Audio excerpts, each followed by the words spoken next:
എന്തുകൊണ്ടാണ് മൊണാലിസയ്ക്ക് പുരികങ്ങളും കൺപീലിയും ഇല്ലാത്തത്? 1503-നും 1506-നും ഇടയിലാണ് നിഗൂഢതകളും രഹസ്യങ്ങളും ഒരുപാട് ഒളിപ്പിച്ചു വെച്ച മൊണാലിസ എന്ന ചിത്രം ലിയോനാർഡോ ഡാവിഞ്ചി പുറത്താക്കിയത്.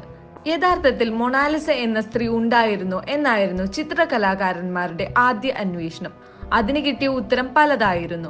മൊണാലിസ യഥാർത്ഥത്തിൽ ജീവിച്ചിരുന്ന ആളായിരുന്നുവെന്നും അതല്ല ഡാവിഞ്ചിയുടെ സഹായിയെ സ്ത്രീ രൂപത്തിൽ വരച്ചതാണെന്നുമെല്ലാമുള്ള വാദമുഖങ്ങൾ വന്നു. ഇറ്റലിയിൽ വെച്ചാണ് ചിത്രം വരച്ചതെന്ന് കരുതപ്പെടുന്നു. മൊണാലിസയുടെ നിഗൂഢമായ പുഞ്ചിരിയെക്കുറിച്ചായിരുന്നു പിന്നീടുള്ള അന്വേഷണങ്ങൾ.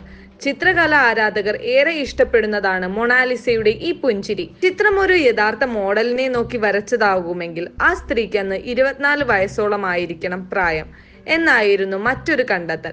ഇക്കാര്യങ്ങളൊന്നും വസ്തുതകളായി അവതരിപ്പിക്കാൻ ആർക്കും കഴിഞ്ഞിട്ടില്ല. ചിത്രകലാകാരന്മാർ കണ്ടെത്തിയ വാദങ്ങൾ മാത്രമാണ് ഇവയെല്ലാം. എന്നാൽ മൊണാലിസയുടെ ചിത്രവുമായി ബന്ധപ്പെട്ട് ഉയർന്ന മറ്റൊരു ചോദ്യത്തിനുള്ള ഉത്തരം പിന്നീട് പുറത്തുവന്നു.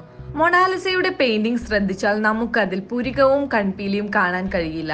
മനഃപൂർവ്വം ഡാവിഞ്ചി പുരികങ്ങൾ ഇല്ലാതെ വ്യത്യസ്തതയ്ക്കു വേണ്ടി വരച്ചതാണെന്നും അതേസമയം പുരികം വരയ്ക്കാൻ മറന്നു പോയതാണെന്നും വാദങ്ങൾ ഉണ്ടായി.